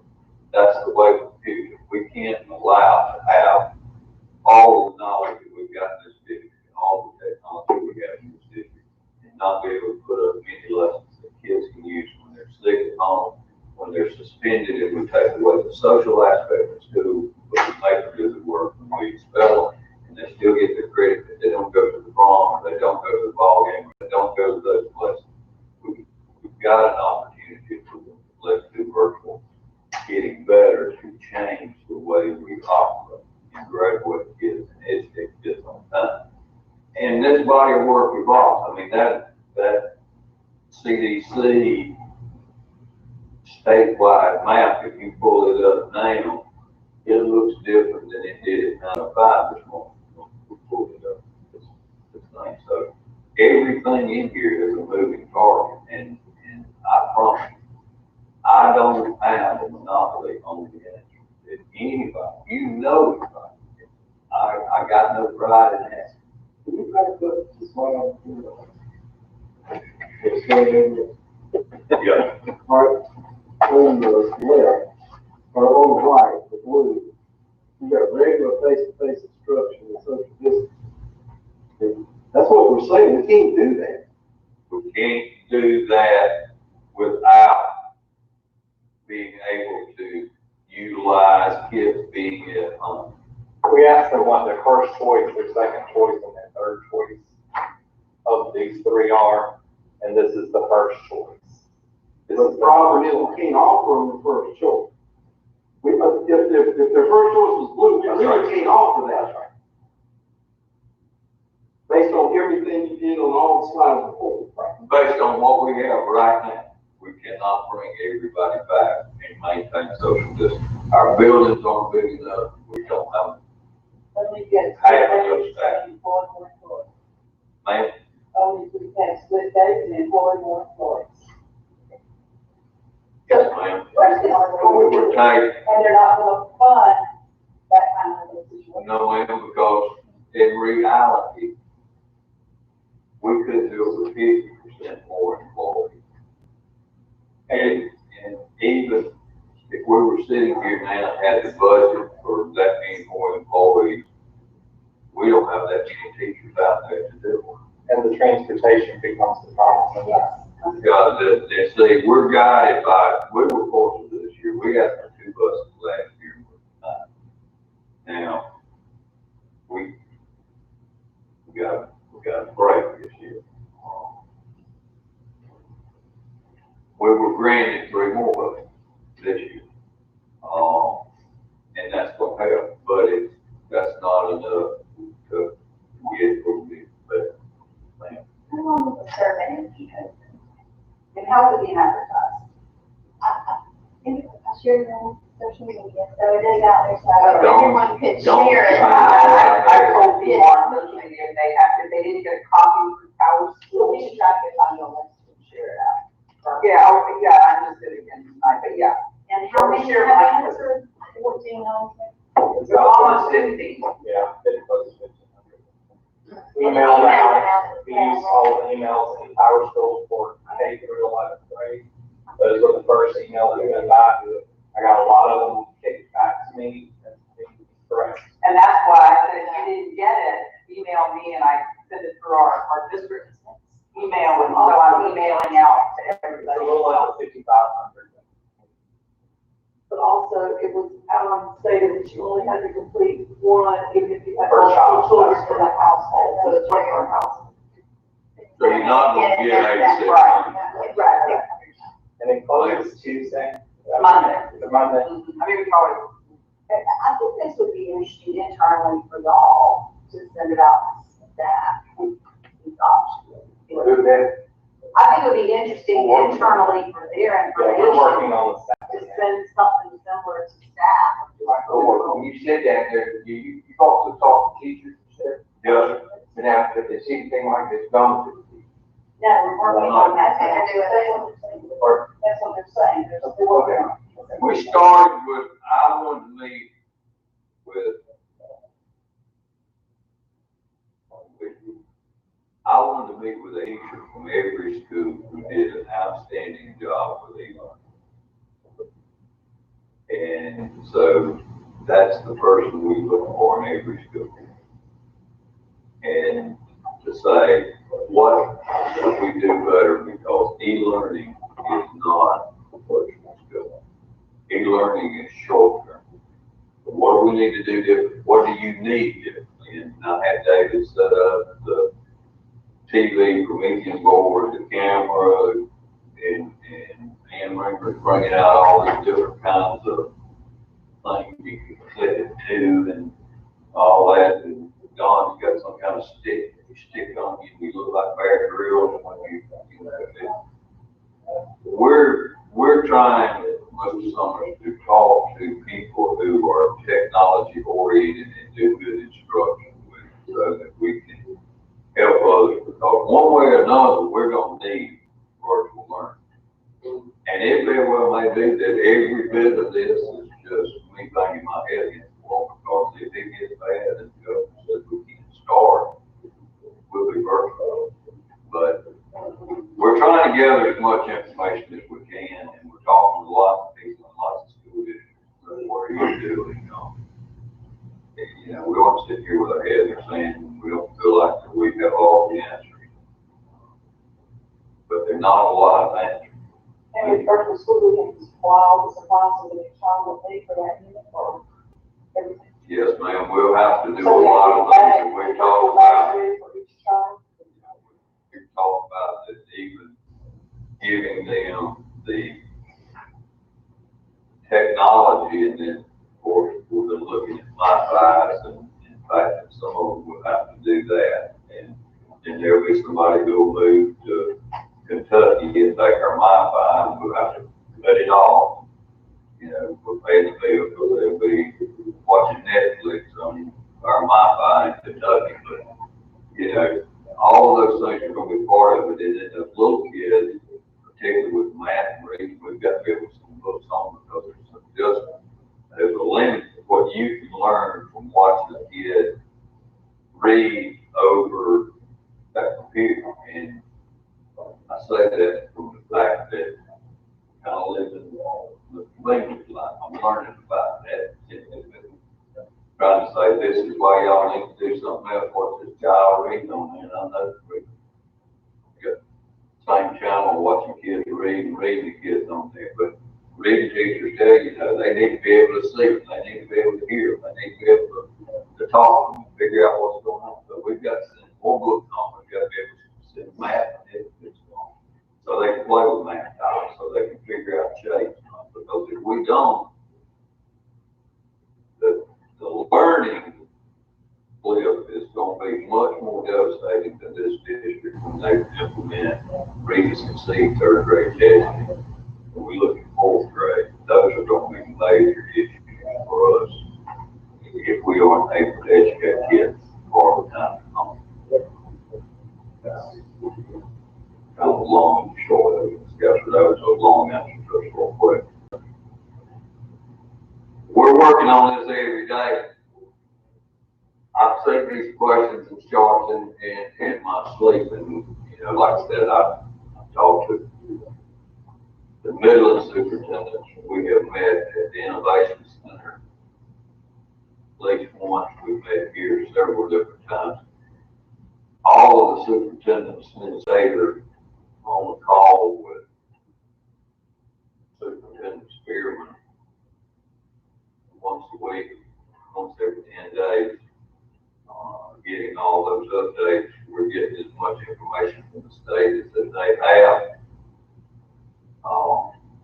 We've gone outside the state. This is talking to school district in Arkansas. I've got stuff from Duval County, which is back to North Florida, and stuff from Fort Lauderdale, which is Broward County. We've looked at lots of different places. Most to it, everybody that we've either talked to or got stuff from, they're looking at those same three choices. And the fact is, there's a trade-off with everyone. Anyway, I do my best to answer any questions. I apologize for it being so long, but it's the most important thing right now after the budget passed that we've got is how we return. And if you have suggestions, I got no pride in knocking you if I just want to do this right. We can't. I promise you we cannot do it wrong. With really people's help. I did have some parents reach out already to just say that they appreciate the getting the survey and that you all putting that out there. We will share it, and I think the more feedback we can get, the better. And on that blended, the days the students are at home, we still provide lunches, so it doesn't keep going up in here too. Yeah, we're not going. On Wednesday, maybe they can send them, you know what I'm saying, like if they're there Monday, they can take their lunch on Tuesday or something. Yeah, and we've talked about both of those things, Kevin. If we can get lunch things worked out, and there's still a lot of logistics in all this because every one of our schools is different. You got some elementary schools, got 1,100 kids. 1,100 kids is a good size high school, but when they're little bitty, 1,100 kids. I remember one little kid being a pain. I can't imagine 1,100. But getting it where we can give lunches and breakfast and they take them home and that sort of thing.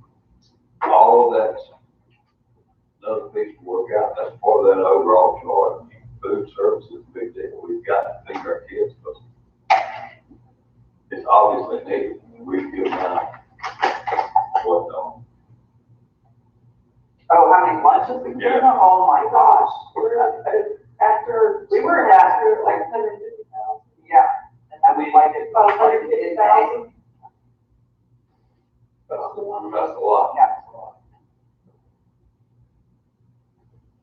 Anything else? All right, with the high school league saying they start these workouts, are they even talking about anything? High school league has said they won't enter phase 2 until they feel comfortable. So, must have been long, to be honest with you. I don't understand how we will have balls. I really don't know. We might, but Well, I don't see how you, if we're not meeting for half the days at school, I don't see how you can even. I don't understand how we can worry about let the ball player walk down the hall holding a girlfriend's hand, but we're gonna let him get nose to nose with another boy football player. That just don't make sense.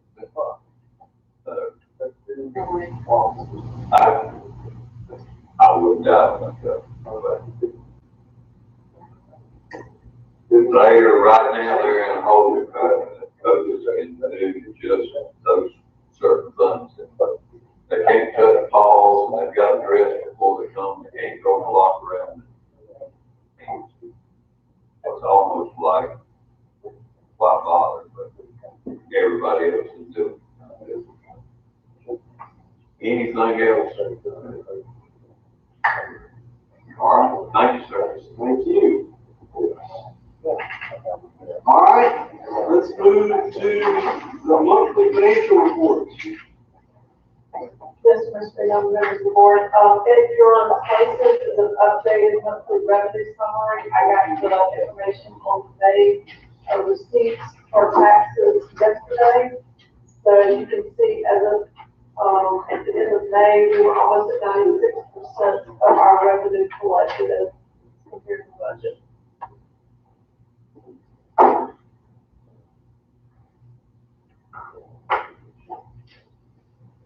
That would give us the 80,876,979 as of the end of May. Are there any questions on revenue?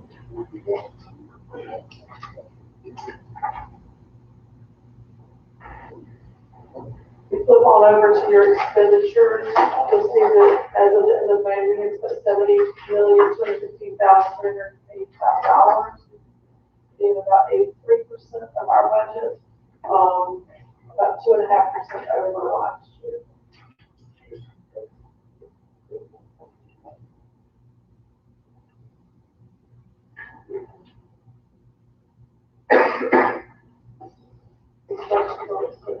We're still watching very closely, all expenditures throughout the district to maintain, obviously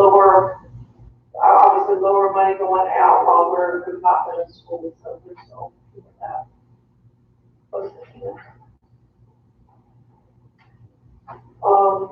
The third report would be our pupil activity funds. We talked about it at the last meeting as far as refunding parents when field trips didn't happen.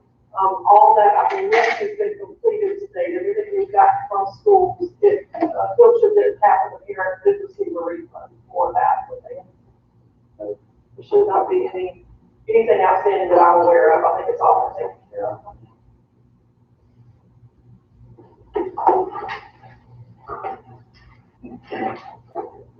And the last report is our capital project commitments.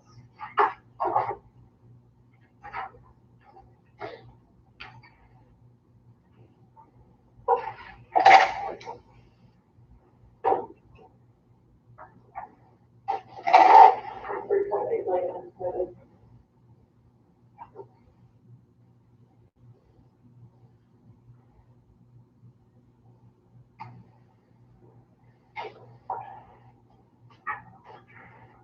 No questions, without objection, which the financial reports to stand approved and presented. All right, instruction update. Mr. Chair, members of the board, Dr. James, will have your packet, construction update, which is a lot of those construction issues of what you approved in the last week, but have any good questions you might.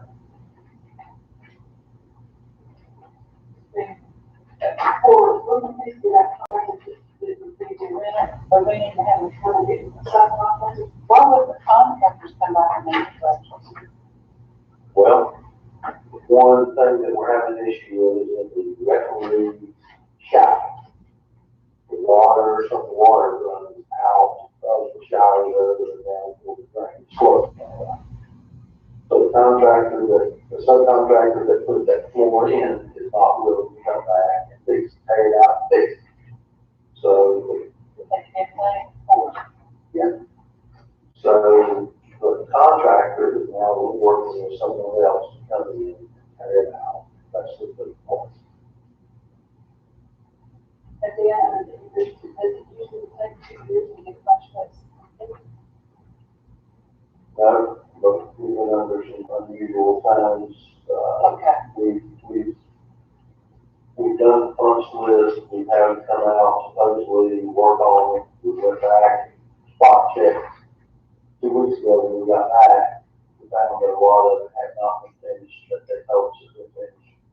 So, again, the contractors are having a hard time, because the project's been done so long, and they're coming back, and overseeing these people that come back every month.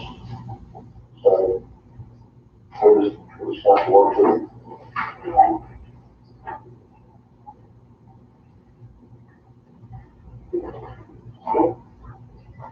We'll move on.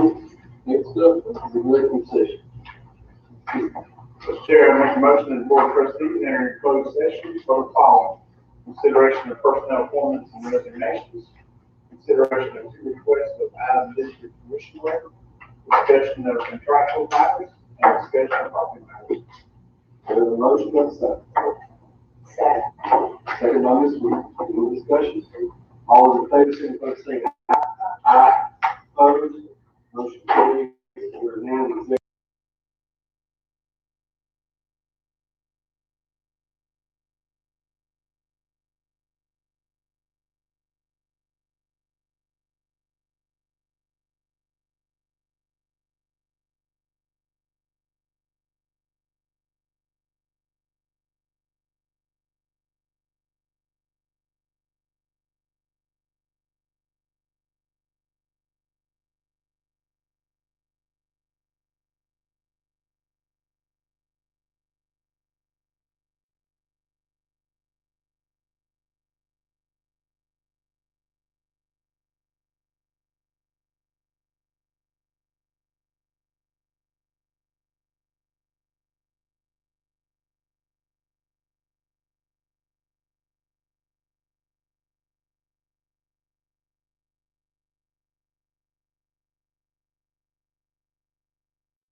We'll text you whenever we're back.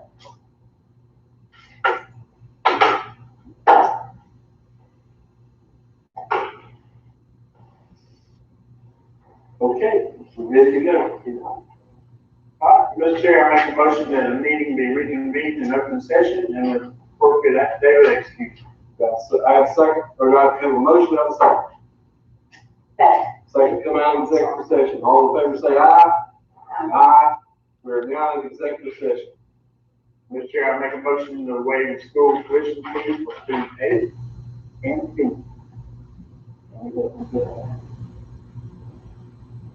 Big senior. Both of them are seniors. Yeah, but not C. Yeah, correct. A and B. So it'll be A and B, but not C, correct? Okay, we have a motion, do I have a second? Second. Second by Ms. Wood. Any discussion? All in favor, signify by saying aye. Aye. Opposed? Motion carries. Mr. Chair, I make a motion not to waive the school tuition fee for students C. Okay, we have the motion to second by Ms. Wood. All in favor, say aye. Aye. Opposed? Motion carries. Mr. Chair, I make a motion to accept the offer made by Taylor Fields for the Performing Arts College. Okay, we have a motion and a second by Ms. Wooten. Any discussion? All those in favor, signify by saying aye. Aye. Opposed? Motion carries. Mr. Chair, I make a motion to accept all personnel appointments and resignations. We have a motion and a second by Ms. Wooten. Any discussion? All in favor, say aye. Aye. Opposed? Motion carries.